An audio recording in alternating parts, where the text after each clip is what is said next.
Latin America is divided into a number of areas, but I'll focus in on, so we divided into Brazil, and then we talk about Spanish Americas, which is many other countries, Chile, Bolivia, Mexico, etc.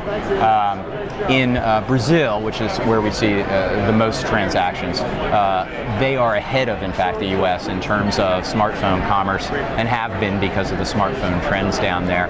The U.S. is actually a laggard in this space right now, with about 35 to 37% of transactions happening with a smartphone, where in countries like Brazil it's higher, in South America, Latin America is higher in general. Worldwide, in countries like the UK, in South Korea, in China, it's over 50% at this point.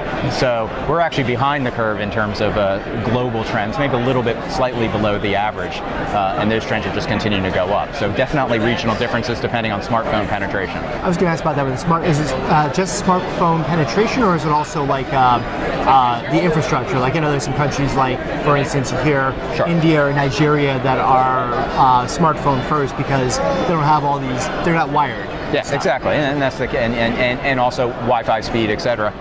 In terms of different countries, and so South Korea has been far ahead of the world on that front. So you see great strides there on the mobile front before you see almost anywhere else, and that's why they're over 50%. And then you see other countries that are far behind in terms of smartphone penetration, and they're obviously the ones that are below the trend. And like I said, the United States falls slightly below the average, right in the middle.